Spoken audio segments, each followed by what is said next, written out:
Enzo Fernández's Chelsea career is a story of adaptation, resilience, and quantifiable impact. He left San Martin outside Buenos Aires as a kid named after a midfield legend, rising through River Plate's academy where identity and instinct were forged long before Europe ever knocked. Those early years at River Plate involved learning how to anticipate line breaks and how to balance positional discipline with instinctive forays into attacking space. At 22, he carried that Argentine DNA into Chelsea, a club in flux, priced as a £106 million talisman, arriving with the weight of expectation that would have crushed many. That price tag drew immediate scrutiny. Early commentators framed the signing as a test of Chelsea's recruitment strategy and questioned whether a player from Portugal's Benfica could justify a British transfer record fee. His early days weren't seamless. Coaches changed, roles shifted, he played through a hernia. There were matches where he struggled to impact play. Chelsea.News match ratings called him sluggish and off the pace in some early matches, giving him a 4 out of 10 and 5 out of 10, and describing him as struggling to impact games initially. ESPN pundit Don Hutchinson said he was concerned about Fernandez's positional discipline in midfield when Chelsea struggled against Brighton, noting that he ran all over the pitch and vacated his position. Former Premier League defender Mark Lawrenson questioned whether he was ready for the Premier League, arguing his fitness and consistency needed major improvement. At the same time, more generous observers described him as industrious, covering ground tirelessly even in games where Chelsea struggled to impose themselves. The learning curve was intense. Every misstep on the ball was amplified, every off-ball movement measured, and yet he persisted, quietly building the positional intelligence that would make him lethal as his role evolved. Then came the moment where adaptation became definition. Under Maresca, his role morphed. He learned to read where the danger would unfold before it did. Maresca's tactical instruction shifted his instinctive movement into a structured pattern of threat creation. Maresca himself explained that he was trying to convince Fernandez of the value of arriving in the box, recognizing that his presence in those spaces created decisive advantages for Chelsea. That tactical direction directly correlated with his increased goal involvement because goals are the outcome of presence rather than speculation. Chelsea's midfield required more than technical skill. It demanded timing, anticipation, and pattern recognition. Fernandez absorbed it. His movements, those lung-busting runs from deep, became the kind of pattern football data quantifies as threat created. According to the analyst, he adds more threat via off-ball runs than any other player in the Premier League, moving from low threat to high threat areas consistently and more often than anyone else.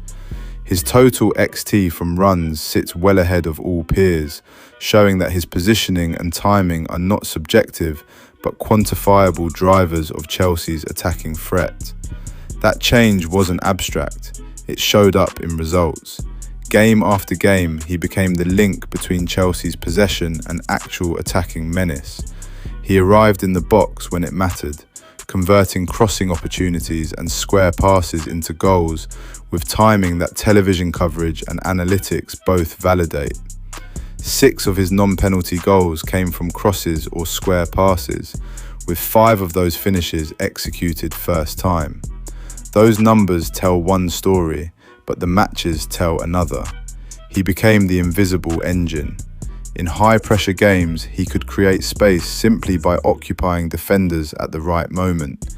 In crunch matches, he left his mark. A stoppage-time equaliser at Manchester City salvaged a point on a day when Chelsea's forwards misfired and the title race demanded grit over glamour. Watching that sequence, Fernandez was exploiting pattern shifts in Manchester City's defensive structure, choosing moments to attack space that others did not see or trust.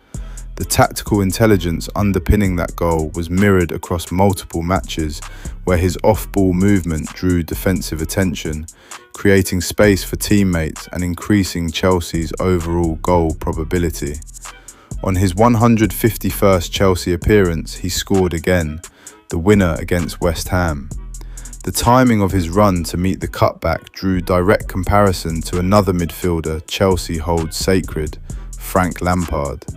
Lampard himself has publicly called Fernández a fantastic talent for his age, and outlined his belief that the midfielder is a future cornerstone for Chelsea, arguing that his impact on and off the pitch has been impressive since joining the club despite early difficulties.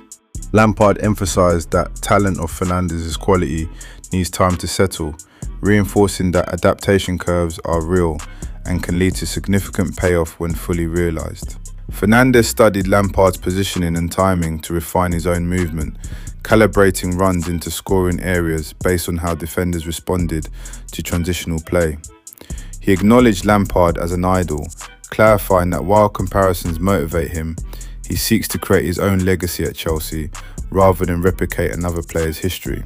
He told Sky Sports that Lampard's late runs into the box were something he dissected to improve his own timing. He didn't just become a scorer, he became a leader.